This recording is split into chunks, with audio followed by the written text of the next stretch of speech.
Hey, what's going on everyone, and welcome to a patch overview for Heroes of the Storm. In today's patch, a new hero gets added to the Nexus, the profile page gets deeper in details, things get a little spicier with new skins and visual updates, and a ton of balance changes to the talent system and heroes go live. Announced earlier at BlizzCon this year, the Lost Vikings make their debut in Heroes of the Storm today. A specialist hero that consists of 3 characters all individually controllable is one of the most unique heroes to date. Being able to manage all 3 at the same time will not only be challenging, but also extremely rewarding, and I cannot wait to see how far the skill ceiling is pushed with this hero. As with all new heroes, they can be purchased in the shop for 15,000 gold. A big user interface change that went live today was the addition of in-depth player profiles.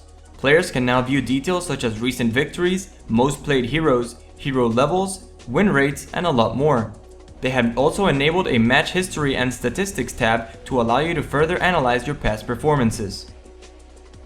This patch also introduced a bunch of visual and animation updates to heroes, skins, and battleground bosses. Several skins have also received new art for certain abilities, making them match the skin's theme even more.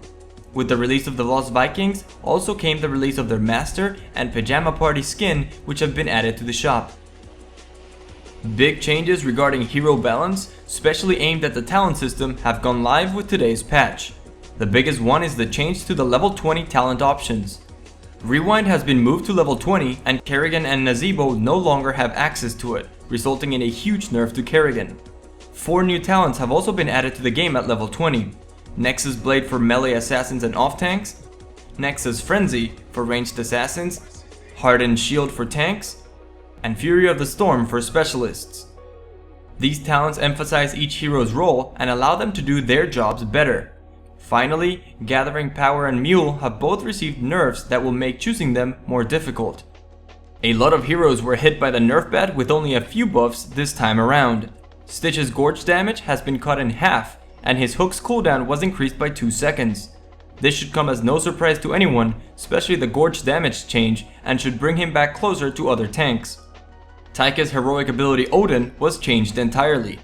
It no longer grants Taika's a new health bar. Instead, it keeps the health he had upon activation, and if destroyed while active, Taika's will also die. With this also came a 30% increased basic attack range, and 9% increased attack speed, and a few changes to some of his abilities while in Odin form. Next on the list was Arthas, who had Envenom taken away from him, Army of the Dead now heals for about 33% less and has a longer cooldown, and his talents were moved around.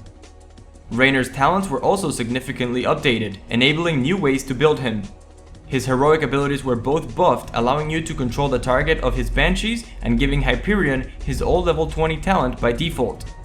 Finally, Void Prison now pauses mercenary camps when used, preventing Zeratul from stealing them. That's it for this patch overview, thanks for watching. For a complete list of patch notes, check out the link in the description below. I'll be making a new tier list video sometime next week after I've had time to play around with all the changes. Thanks again, and don't forget to have fun. You are not prepared!